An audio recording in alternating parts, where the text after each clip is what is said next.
माझ्या रामाचे चरित्र सर्व माझी पवित्र, जे का निजानंदासी पात्र, ते हे जाणं सेविती. म्हणजे ज्यांना रामाचं सगळे गुण घ्यावीसे वाटतात आणि ज्यांना खरंच त्याची तळमळ आहे रामभेटीची, त्यांना त्यांना हे रामाचं चरित्र आवडतं. त्यांनीच हे रामाचं चरित्र वाचावं. आपण पाहिले की शतयोजने पूल 5 दिवसात पूर्ण झाला. श्रीराम सर्वासह लंकेत येतात. लंकेत त्रिशिरा नामक पर्वत आहे. त्याच्या एका टोकावर लंका वसली आहे. दुसऱ्या टोकावर निकुंभला नगरीत इंद्रजित राहत असतो. मध्ये सुवेलाचल नामक मोठे पठार आहे. तेथे राम आपल्या सैन्याचा तळ देतात. रामाचे सैन्य सुवेलाचलावर आलेले पाहून बिभीषण रावणाकडे जातो. सीतेला रामाच्या स्वाधीन करून सर्व राक्षस कुलाचा संहार थांबव असे नाना प्रकारे विनवितो. शेवटी तुझा पक्ष असत आहे म्हणून मी रामाकडे जातो असे सांगून तो आपल्या 4 साथीदारांसह रामाकडे येतो. त्याला साथ देणारे हे राज्य राक्षसांकडेच राहावे म्हणजे विभीषणाला राज्य मिळेलच ह्या हेतून येतात. म्हणजे आपलं राज्य कायम राहील. रावणाचा जरी निपात झाला तरी बिभीषणाला राज्य म्हणजे राक्षसांना राज्य मिळेल म्हणून ते 4 जण या बिभीषणाबरोबर आलेले असतात. हे सर्व रावणाचे गुप्तहेर असावेत असे समजून वानर त्यांना पकडून रामाकडे आणतात. बिभीषण आपल्या येण्याचा उद्देश सांगतो. हनुमंत त्यावेळी रामाला बिभीषणाबद्दल खात्री देतो. राम म्हणतात, शरण आलेल्यांना आश्रय द्यायलाच हवा. बिभीषणच काय, स्वतः रावण आला असता तरी त्याचा स्वीकार केला असता. ही क्षत्रियाच्या जवळ ही क्षमाशीलता, अत्यंत पराक्रमाला क्षमा हे भूषण असतं. मग राम त्यांना आपल्या सैन्यात सामावून घेतो. सुग्रीव व लक्ष्मणाला बिभीषण स्वतःच्या भावाचा पक्ष सोडून आल्याबद्दल आश्चर्य वाटते. पण बिभीषण सत्याच्या पक्षाला आला. तो पापभीरू होता. शिवाय विश्रवा मुनींचा तो मुलगा, त्यामुळं त्याच्यामध्ये थोडीशी विरक्ती पण आलेली होती आणि म्हणून तो रामाकडे आला. आणि शिवाय त्याची रामावर अत्यंत निष्ठा होती. पण लक्ष्मणाला वाटतं की बिभीषणाने रावणाची समजूत घालणे योग्य, पण भावाला सोडून येणे अयोग्यच. सुग्रीव जेव्हा आश्चर्य प्रगट करतो तेव्हा राम म्हणतो, न ते सर्वे भ्रातराहा भरतोपम. भरतासारखे सर्वच बंधू नसतात. यानंतर रावण आपले 2 दूत शुक व सारण त्यांना माहिती काढण्यासाठी वेश बदलून पाठवतो. ते वानरवेश घेऊन येतात, पण वानर त्यांना परके म्हणून लगेच ओळखतात. त्यांना पकडून रामासमोर आणतात. ते म्हणजे वानर त्यांना ठार मारणार असतात. पण राम सांगतो, दूताला ठार मारणे अधर्म आहे. हाच राम आणि रावणामधला फरक आहे. रावणाने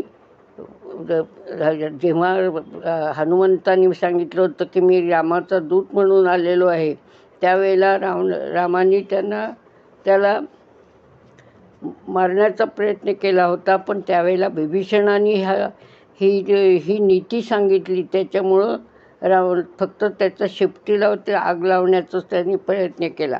म्हणजे राम कधी नीतीला सोडून कुठे वागलेला नाही, अधर्माला कधी वागलेला नाही. पण पूर्ण रामायणात रामाचं आचरण धर्माला धरूनच आहे. हे दूत रावणासमोर रामाची स्तुती करतात व तो फार पराक्रमी आहे असे सांगतात. तेव्हा रावणाला इच्छा होते की हा राम आहे तरी कसा हे एकदा पाहावे. तो एका उंच इमारतीच्या गच्चीवर जाऊन रामाच्या सैन्याकडे पाहत असतो. सुग्रीवाला आपला संताप आवरणे कठीण जाते. तो झेप घेऊन रावणावर उडी मारतो. बेसावध असलेल्या रावणाचा मुकुट खाली पडतो. तोही खाली पडतो. हे दोन्ही नियतीचे संकेतच समजावे. सुग्रीव परत येतो. तेव्हा राम त्याला सांगतात, सुग्रीवा, तू आमचा सेनापती. तुझे अनुकरण बाकीचे करणार. युद्धात असा आतताईपणा करणे योग्य नव्हे. कोणताही निर्णय विचारपूर्वक घ्यावा, असे पुन्हा घडता कामा नये. कारगिल युद्धाच्या वेळी शक्य असून भारताने सीमा ओलांडली नाही.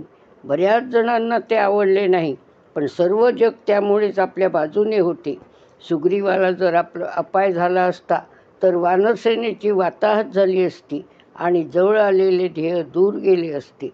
राम, लक्ष्मण व सुग्रीव ठरवितात की रावणाला एक वेळ संधी द्यावी, म्हणून त्यांच्याकडे शिष्टाई करण्यासाठी अंगदाला पाठवितात. अंगद रावणाच्या दरबारात गेल्यानंतर रावण त्याला विचारतो, तू कोण आहेस? तेव्हा अंगद प्रतिप्रश्न करतो, तू कोण आहेस? रावणाला आश्चर्य वाटून तो विचारतो, ज्याची त्रिभुवनात कीर्ती पसरली आहे, ज्याने देवादिकांना सुद्धा आपल्या अधीन केले आहे, असा मी लंकाधिपती रावण आहे. तू मला जाणत नाहीस काय? त्यावर अंगद मोठे मार्मिक उत्तर देतो. तो म्हणतो, मला 3 रावण माहिती आहेत, हा 4था रावण मला माहीत नाही. मग रावण त्याला विचारतो, कोणते 3 रावण? अंगद सांगतो, स्वतःच्या पित्याच्या कृपेमुळे बळीच्या हातून सुटलेला एक रावण, दुसरा सहस्त्रार्जुनाकडून पराभूत झालेला, आणि तिसरा माझा पिता वाली याने ज्याला माझ्या पाळण्यावर टांगून ठेवला होता तो. अंगदाचे बोलणे ऐकून रावण खजील होतो. त्याची उमेद कमी करण्यात अंगद यशस्वी होतो. अंगद वालीचा मुलगा आहे हे समजल्यावर रावण म्हणतो, अरे मी व वाली दोघे मित्र, म्हणजे तू मला मुलासारखाच आहे. माझा शत्रू तो तुझा शत्रू. तेव्हा आपण दोघे मिळून रामाशी युद्ध करू. सुग्रीवाचे राज्य मी तुला देईन. यावर अंगद म्हणतो, तुझे राज्य तरी तुला राखता येणार आहे का? तुला रामाच्या पराक्रमाची कल्पना नाही. तू त्याची स्त्री चोरून आणून फार मोठा अपराध केला आहेस. त्यामुळे तुला शासन झाल्याशिवाय कसे राहील? राम भक्तवत्सल आहे. बिभीषणाप्रमाणे तू पण त्याला शरण जा, तो तुझे कल्याणच करेल. याच वेळी मंदोदरी, कुंभकर्ण आदी सगळेजण रावणाची समजूत घालतात. पण रावण म्हणतो, राज्य भोगेन तर सीतेसह, नाहीतर युद्धात वीरमरण पत्करेन, पण शरण जाण्याचा भ्याडपणा करणार नाही. म्हणजे रावणही महापराक्रमी होता आणि हे पण होता, म्हणजे शूर पण होता. पण त्याचे ते 2-3 वाईट गुण सोडले तर तो फार चांगला होता. त्याला वेदही येत होते, वेदाचं ज्ञान होतं. पण आता रावण हा एक विषय होऊ शकतो. अंगदाची शिष्टाई निष्फळ होते. यानंतर राम सैन्याचे 3 भाग करतात. कोणी कशी चढाई करायची ते ठरवितात. या सर्व बाबतीत लंकेची खडानखडा माहिती असलेल्या बिभीषणाची व त्याच्या साथीदारांची फार मदत होते. 1857 साली आपला जो उठाव झाला त्यात असे नियोजन व योजनाबद्धता नव्हती, म्हणून अपयश आले. वानर व मानव यांचा आपल्यापुढे काय टीका या गुरमीत रावणाचे सैन्य होते. बरेच दिवसात युद्धाचा प्रसंग न आल्यामुळे सरावही नव्हता. रावणाने जे केले ते योग्य नव्हे असा बराच राक्षसांचा समज होता. म्हणून त्यांची नेत्यावरची निष्ठा डळमळीत होती. म्हणून सैन्यात एक प्रकारची शिथिलता होती, शिस्त नव्हती. उलट वानर हे योजनापूर्वक प्रशिक्षित केलेले होते. शिवाय त्यांच्यात शिस्त, जिद्द व आपल्या नेत्यावर म्हणजे रामावर अतोनात श्रद्धा हे गुण होते. रामाने ठरवून दिल्याप्रमाणे वानर सैन्य लंकेवर चाल करून जाते. तुंबळ युद्ध होते. वाल्मिकी रामायणात सर्वात मोठे युद्धकांडच आहे. पण त्यात कोण कोणाशी लढले, कोणत्या शस्त्राचा निपात कोणत्या शस्त्राने झाला याचेच वर्णन जास्त आहे.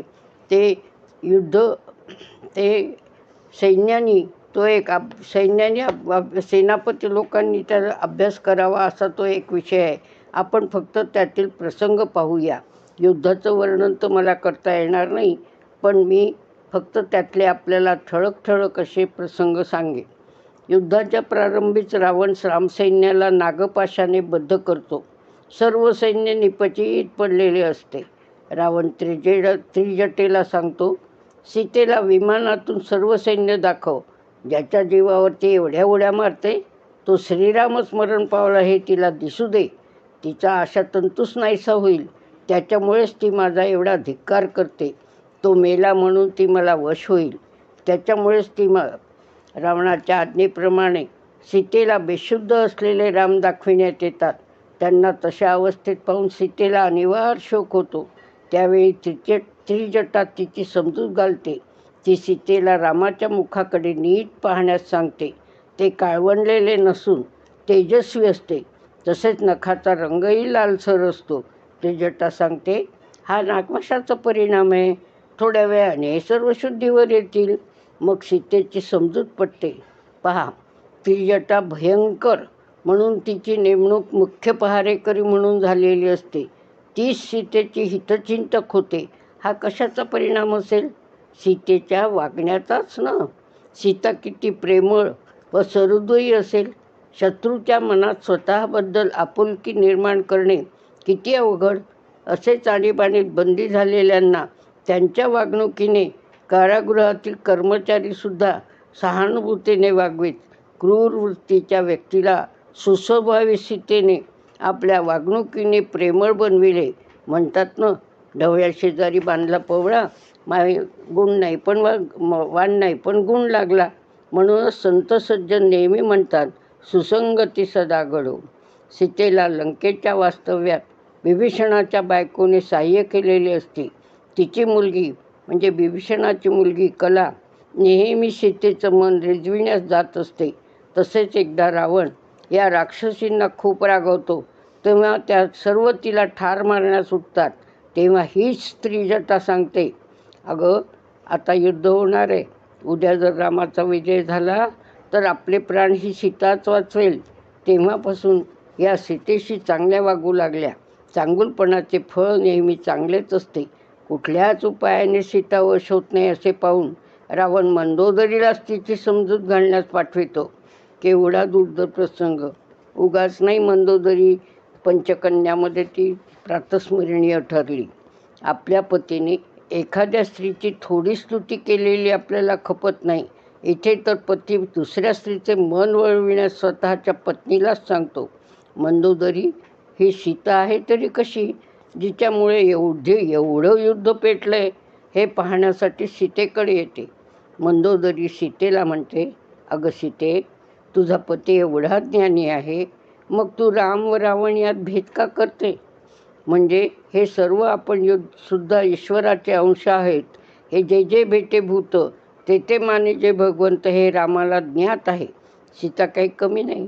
ती क्षणाचाही विलंब न लावता विचारते, माझा पती ज्ञानी आहे पण रावण तर स्वतः ज्ञानी आहे, मग तो तुझ्यात व माझ्यात फरक का करतो?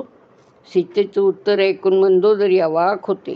ती रावणाला सांगते की प्रत्यक्ष ईश्वर जरी आला तरी सीतेला तिच्या पतिभक्तीपासून परावृत्त करू शकणार नाही. शत्रूची पत्नी सीतेबद्दल अशी ग्वाही देते, यातच सीतेचे थोरपण दिसून येते. शूर्पणखेचा नवरा विद्युतजिव्ह रावणाचा मंत्री असतो. तो सल्ला देतो की सीता रामा वाचून कोणालाच वश होत नाही. हे आता नक्की झाले आहे. तूच रामाचे रूप घेऊन सीतेचा भोग का घेत नाहीस? रावण हुशार. तो म्हणतो, मी रामाचे रूप घेतले तर रामरूपच होईल. मग मी सीतेचा परस्त्रीचा भोग कसा घेणार? वाईट कर्म कसे करणार? हा उपाय योग्य नव्हे. म्हणजे त्याला ज्ञान पहा किती असतं. त्याचा एक मंत्री महापार्श्व हुबेहूब मुखोटे बनवू शकतो. तो म्हणतो, मी रामाचा मुखोटा बनवितो, तो सीतेला दाखवा, म्हणजे राम मृत झाला हे तिला कळेल व ती वश होईल. ही युक्ती रावणाला पसंत पडते. तयार झालेला मुखोटा सीतेसमोर ठेवून म्हणतो, तुझा राम युद्धात मारला गेला, त्याच्याशी तुला दाखविण्यास आणले आहे. सीता त्या मुखाचे निरीक्षण करते. ती त्याच्या पापण्यांना हात लावून डोळे पाहते. पापण्या डोळ्यातील बुबुळ बनविणे खरंच महाकठीण. तिला त्यात कृत्रिमता आढळत नाही. असेच ते दोन पुतळे ब्रह्मानंद सरस्वती आणि वासुदेवानंद सरस्वती कारंजाच्या गुरुमंदिरामध्ये दोन बाजूला आहेत. त्यांचे डोळे पाहिले की असं वाटतं की हे खरंच आहे. म्हणजे ही जी बनविण्याची कला आहे ती खरंच खूप असामान्य अशी कला आहे. निरीक्षणाने तो मुखवटा खरेच रामाचा आहे असे तिला वाटते. सीतेचे शरीरशास्त्राचे ज्ञान उत्तम असते. त्या मुखवट्याच्या डोक्यावर जटा बांधलेल्या असतात. केसांच्या शेवटी रोमरंध्र असते. केस ओढल्यास ते दिसते. त्याप्रमाणे सीता केस ओढून पाहते.